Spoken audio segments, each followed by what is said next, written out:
non, voleur d'image.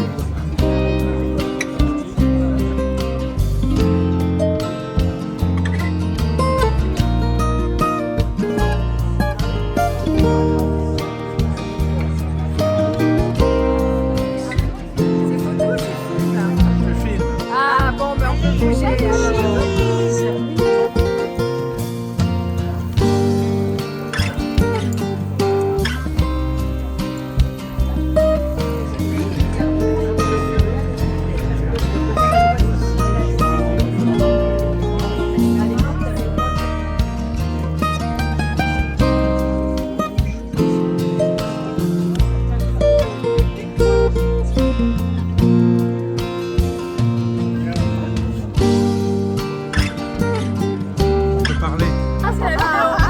On n'en avait plus au cinéma muet. Le cinéma muet, c'était avant nous.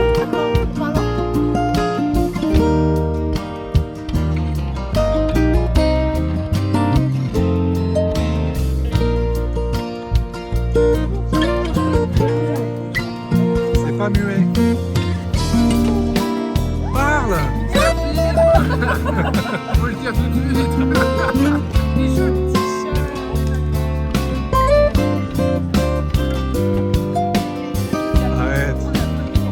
C'est pas des photos.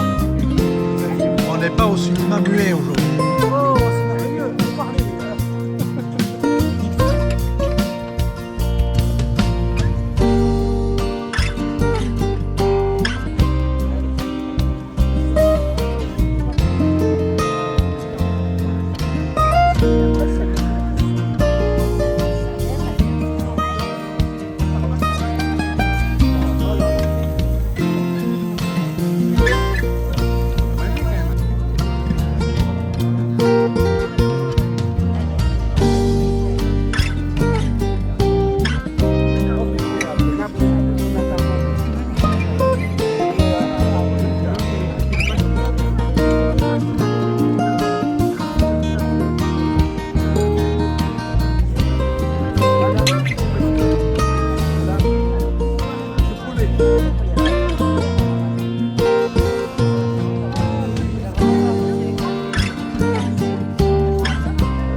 Belle partie de volley. Avec Jean, Annie, on était là. Et Annie, et ça durait des heures, c'était extraordinaire. Et après, là, on allait danser, comme tu dis. Il fallait se laver, faire tout le rituel. Mais c'était vraiment des moments fabuleux. Alors Claudie, il a une autre vision des choses. Nous, voilà, c'est aussi avec ma cousine Aline, qui n'est pas là aujourd'hui. On allait dans la petite cabane dans la forêt. Et là, on pouvait faire, on faisait un petit feu de bois et on mangeait des pommes caramélisées. Voilà notre souvenir de jeunesse. On venait en catimini parce que le sucre, il ne fallait pas parler aux cuisinières, mais il y en avait une qui mettait le sucre. On allait chercher dans il y avait un jardin potager fruitier là-haut. On allait chercher nos pommes et là, on se régalait. Et voilà mes souvenirs. Alors, Jean-Claude, je ne sais pas ce qu'il a comme souvenir. Ouh là là, Jean-Claude. Oui, on s'est bien compris.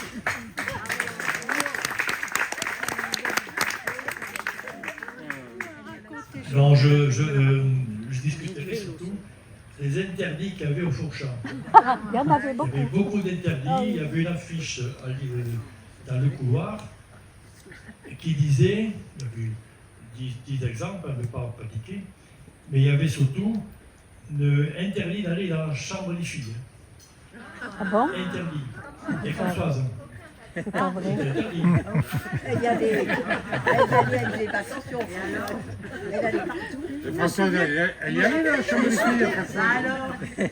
L'autre interdit, c'était interdit d'être il fallait être vêtu de pantalons longs, pas de ça n'existait pas à l'époque. Quand on arrivait, il fallait se changer. On arrivait avec Mickey, on arrivait en vélo.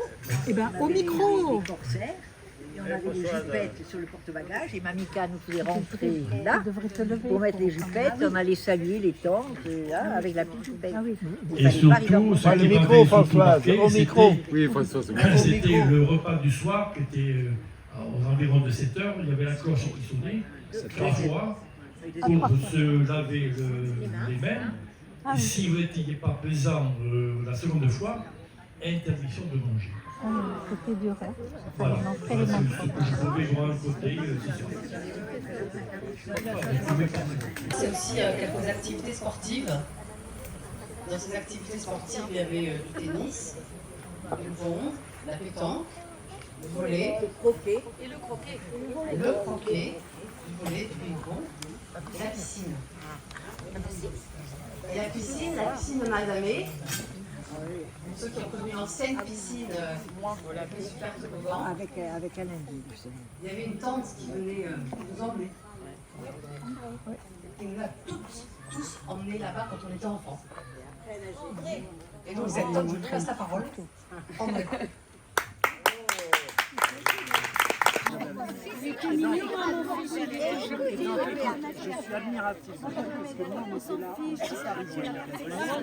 Patrick, la photo. Il y avait, alors moi dans mon souvenir c'était une chèvre, Elisabeth, c'était très beau. Et là il faut resserrer, parce qu'il y avait des arbres. Et nous on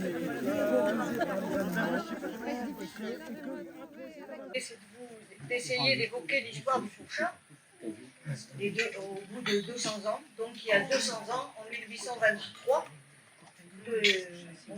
on inaugure la maison qui va être en fait le cadeau de noces de Coralie Bénézèche. C'est sa famille Bénézèche qui lui fait ce cadeau pour son mariage avec Eugène Henriol. Ça c'est le fourchat en 1935. Oh, bravo. Voilà. Coralie et Eugène Auriol, qui donc viennent s'installer dans cette maison. Ils vont créer une famille, ils vont avoir entre autres enfants un garçon. Voilà. Le domaine qu'on leur donne, c'est une maison, mais c'est un immense domaine qui comprend la ferme du Fourchat, qui comprend la ferme de l'Arc, ça fait beaucoup d'hectares, et qui comprend le moulin. Ils ont donc un fils. Là, vous voyez Coralie et leur fils, Léon, qui va épouser une jeune Louise Wimberg. Les parents, Eugène est entre autres activités, bon, il dirige la propriété, mais il est aussi négociant en vin. Et il est en relation avec un négociant en vin suédois, monsieur, et tous les deux décident de marier leurs enfants. Donc c'est le couple Louise et Léon qui vont fonder la grande famille dont vous êtes des c'est donc en 1887 déjà qu'ils héritent de ce domaine, qu'ils vont exploiter, et de nombreux enfants. Les deux premiers meurent très petits. Les 5 sœurs, qui vont être les héroïnes en quelque sorte, vont vivre chacune plus de 90 ans, sauf Adrienne, qui est morte à 50 ans. On élimine Gabriel et Marcel, on part des 5 autres.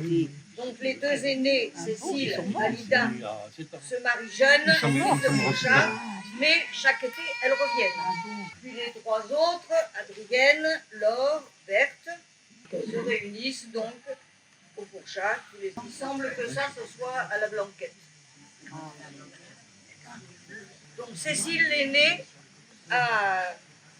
épouse Paul Caventou, ils ont 3 enfants. Marcel, c'est donc l'aîné de tous les petits-enfants. Et Marcel épouse Marie-Antoinette, que nous avons toujours appelée André, et ils auront Michel. Cécile a 2 jumeaux, Jean et Suzanne. Là, au premier plan, vous avez Suzanne. Anita se marie avec Henri Duclos, qu'elle va perdre très vite, alors qu'elle est enceinte de son 2e bébé. Madé, oui. Donc là, c'est toute seule, avec ses parents quand même, qu'elle va élever ses deux filles, Simone et Madé. Adrienne épouse son cousin, Oscar Wimberg, dont la mère est la sœur de son père. De sa mère. Ouais, d'accord, oui. Ils n'ont eu qu'une seule fille qui est morte alors qu'elle avait 12 ans, semble-t-il, mordue par un chien. Épouse son beau-frère et son cousin, Ralph Wimberg, et ils auront une petite fille, Hilda, qui meurt toute petite, et puis Linette. Enfin, la dernière, Berthe, est une jeune fille énergique, indépendante. Elle fait attendre plusieurs années son prétendant pour pouvoir profiter d'un peu de liberté. Pour pouvoir voyager en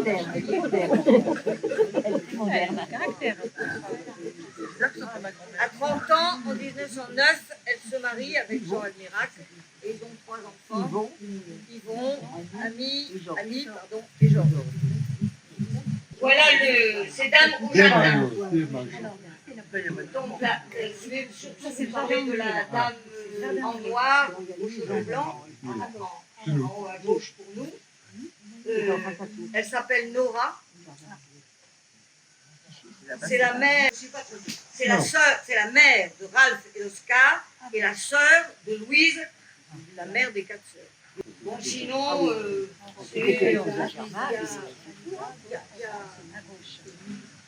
en face, il y a sa sœur. À droite, la dame qui est blonde, noire, blanc. Qui est en blanc. Noire, c'est sa sœur, c'est-à-dire. Mais enfin, il y a encore les 2 grands-mères, les deux sœurs. Et en 1903, à peu près la date de cette photo, meurt Léon.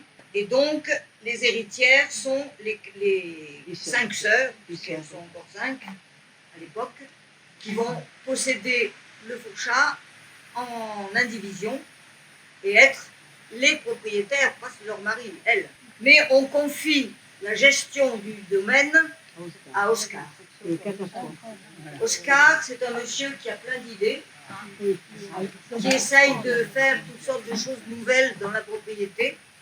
D'abord, il inscrit tous ses employés, qu'ils soient dans les usines dont je vais parler ou qu'ils soient à la campagne, il les inscrit aux assurances sociales agricoles. C'est une espèce de pré-sécurité sociale organisée en particulier en Amazonie. Mais il imagine aussi, il essaye de trouver une nouvelle façon de cultiver le blé, et puis il décide de créer une usine de beurre à l'Arc et une usine de fromage au Fourchat. Et finalement, et l'usine de beurre et la fabrique de fromage fonctionnent bien pendant un certain nombre d'années. La famille s'agrandit, les enfants se multiplient.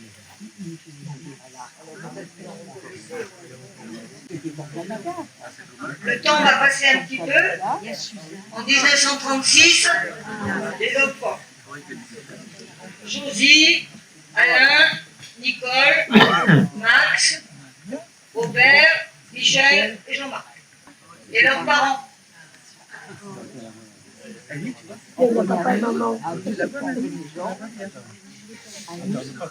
Survient la guerre. Ça veut dire que pour la fromagerie, c'est plutôt une période un petit peu faste parce que personne n'a de beurre ni de fromage et donc ça marche à peu près. Mais la fromagerie vieillit. Les machines sont plus à jour. Et en 1945, ça c'est mon arrière-grand-mère, j'en ai entendu parler de là, qui a 26 ans et elle a 40 ans, elle a déjà les cheveux blancs. Mon mari, qui s'appelait David Albert, qui avait une grande écurie livrée au fond de la grande roue à gauche. Je n'ai pas connu, mais maman adorait y aller, ranger. On aime dans la famille les cahiers, les espaces de rien, les papiers, on a des livres. Ça, donc, c'est le père de la fiancée, Mangallo, j'en ai entendu parler. Celle-là, j'ai pas nom, ça c'est mon arrière-arrière-grand-mère. Il manque ma grand-mère, qui était jeune fille. Elle Elles ont tous des chapeaux, enfin autre. Et avec sa jeune femme, Mangadon, ça c'est en Juliette, ma grande-tante. Et là, c'est Noémie Bénézèche. Ah, voilà. Qui est une parenté. Elle m'a dit on ne saura jamais, mais j'ai toujours entendu parler de Noémie, qui était la sœur de David Albert. Et c'est à l'Arc. La famille, allez.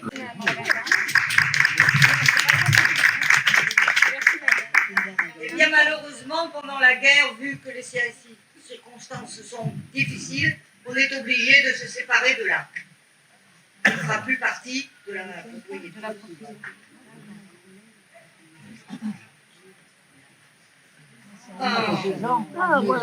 Jean et Annie sont pendant la guerre, toujours, en 1942, sont expulsés de leur maison de Sète. Ils sont venus se réfugier ici. Et comme Jean était consul de Suède, le Fourchat est devenu consulat de Suède. Moyennant quoi, on y a installé l'électricité.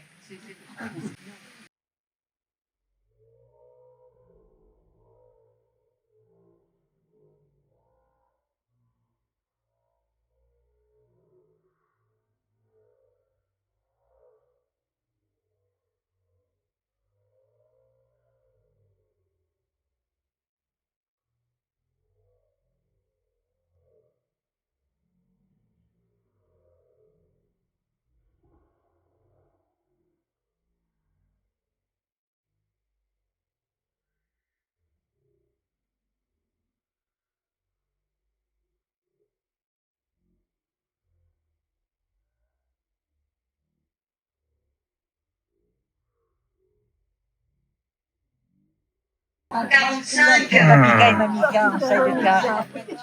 après le décès d'Oscar, c'est Ralph et Laure qui viennent s'installer au Fourchat. Donc Ralph, c'était un frère. Avec leur comment? Ralph, c'était un frère d'Oscar. C'était un frère d'Oscar. Oscar, oui, bien sûr, c'était le frère d'Oscar.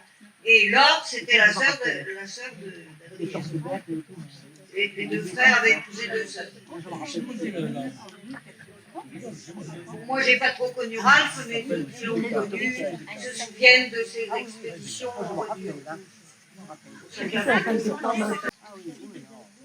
Là, une jolie photo. Ces dames sont de ce qu'on appelait à l'époque les rosiers. Alors, si vous regardez bien la photo, toutes ces dames ont leur ouvrage à la main, et les messieurs. Le cigare. Normal, normal. Normal. Ah, ben voilà. Voilà les mâles. Voilà.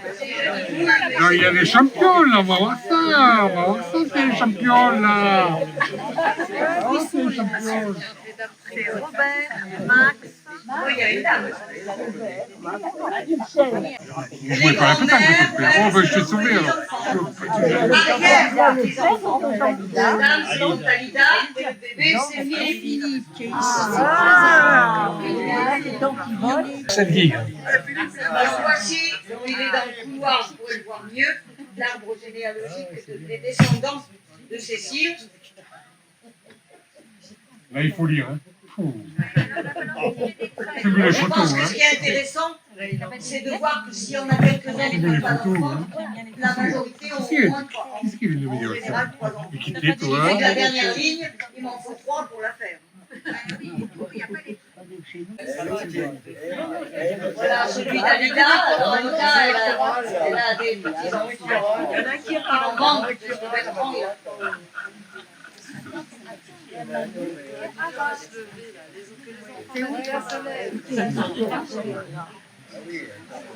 Les enfants de l'or.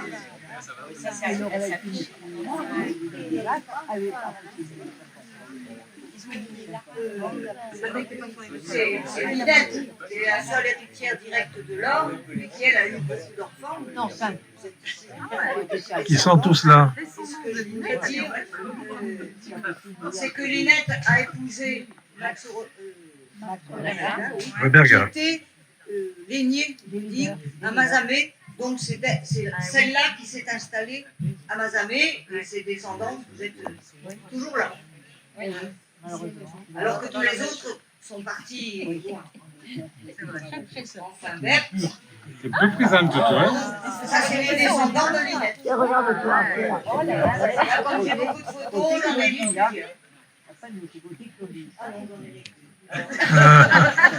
Ce sera pour l'année prochaine. Donc voilà là. C'est pas beau, là, quand même. Hein? C'est pas terrible. Qu'est-ce que tu as dit, toi? Qu'est-ce que tu as dit comme méchant?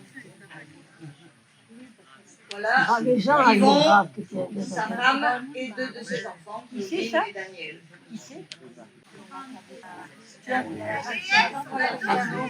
Une photo qui doit dater des années 55. Vous voyez comme on est nombreux à participer à la vie du fond. Voilà. Ton père.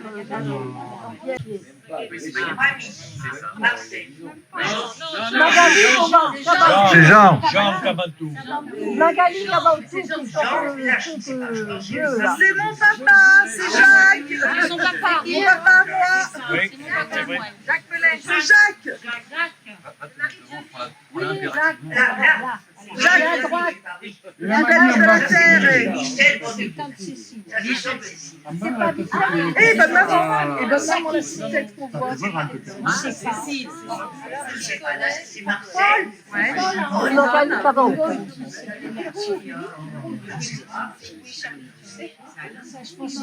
Ça, c'est une là-bas. C'est Sabine, là. Ça, c'est Sabine. Jean. Annie, Michel, Tante Anita, Claudine, Robert, Yvon.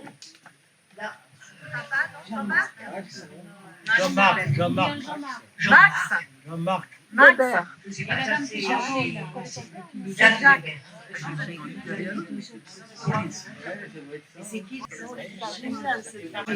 arrive en 1963. En 1963, le fermier de la ferme du Fourchat est vieux, impotent.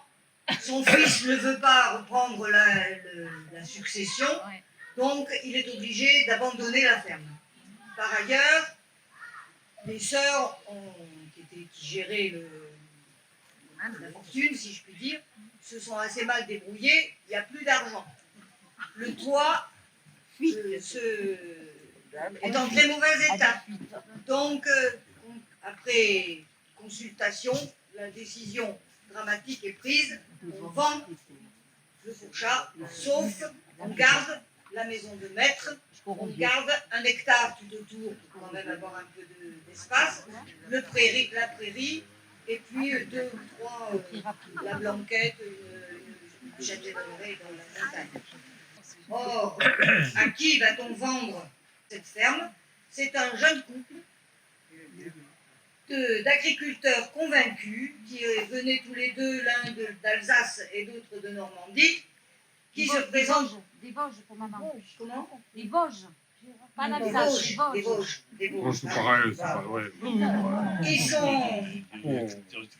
C'est comme le casque et tout, c'est pas loin. Donc, bien qu'il n'ait pas d'argent, c'est parce que des emprunts, des aides, etc., ils achètent la ferme qui représente quand même 35 hectares.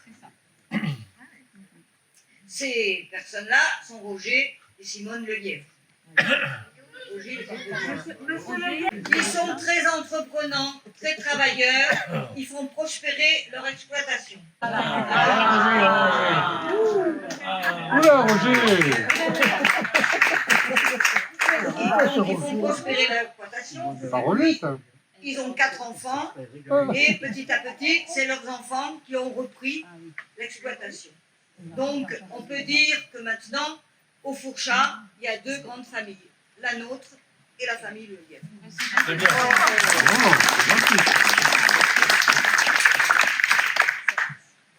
Excuse-moi, je voudrais juste te dire, il y a un ouvrage, un livre qui a été fait par les Lelièvre, voilà, qui raconte l'histoire de votre histoire. Voilà, votre histoire, voilà, c'est important. Le titre du livre. Enfant de la terre et du ciel. C'est un très très beau livre qui raconte leur expérience. Donc, Laure et Ralph habitent toute l'année au Fourchat avec leur bonne, d'abord Mathilde et puis ensuite Maria. Nous avons connu après cuisinière. Et Ralph, une de ses principales occupations, c'est de peindre. Aquarelle. C'est une aquarelle. Il y en a qui vont s'y retrouver là. Qu'est-ce que c'est que ça? Il y en a qui vont s'y retrouver là. Non, c'est pas. C'est 68 ça. C'est des hippies, Il n'y a pas de def.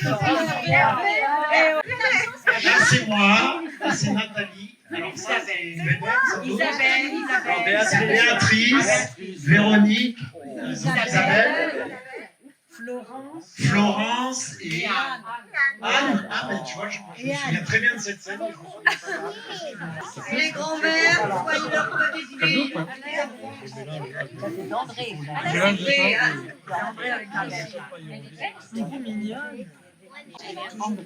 Laure et Ralph disparaissent. C'est une nouvelle génération qui prend en main le Fourchat et qui petit à petit va le rénover. Alors la première chose qu'on a faite, c'est construire une douche.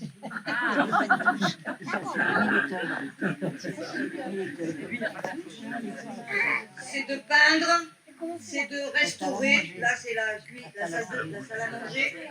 On a complètement refait tout ce qui était boiserie.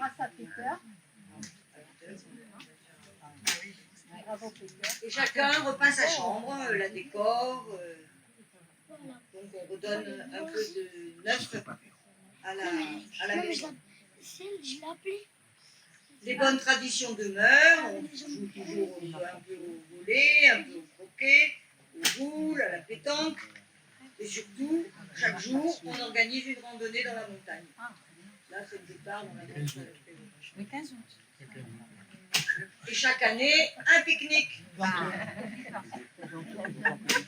Bien, ça va, hein? Les retrouvailles du 15 août. J'ai reconnu qu'il y Nouvelles avait. activités, on se met à faire du vélo. Il n'y a pas longtemps là. Ça, il n'y a Non, pas mais on longtemps. passe, hein. En 2004, on a fêté les 90 ans d'Annie.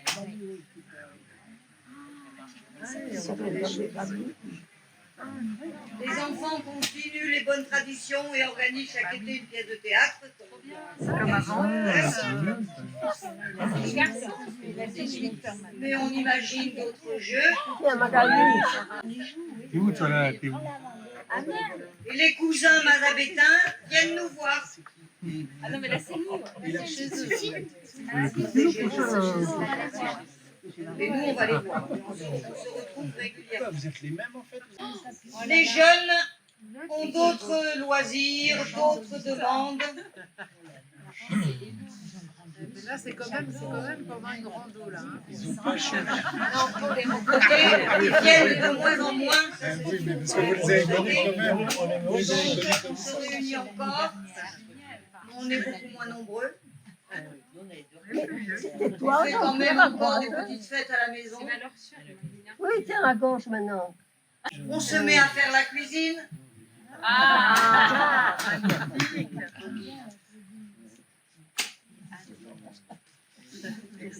Si on considère que Léon et Louise sont la première génération, commencent à naître des enfants de la 7e génération.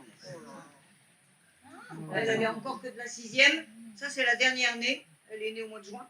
Agathe, la petite fille de Max, la fille de Cécile. Alors voilà la 7e génération. C'est les petits-enfants d'Isabelle. Et les petits-enfants de Patrick, oui, qui sont là aujourd'hui parmi nous, et on en est bien contents. Seront-ils capables de continuer la belle histoire de cette grande famille? Oui.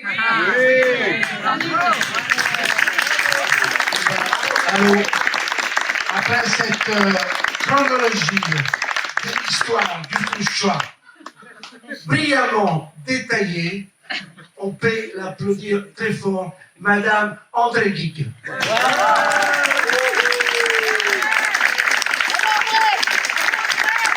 je profite de l'occasion pour remercier toutes ces personnes parce que c'est du boulot. Donc,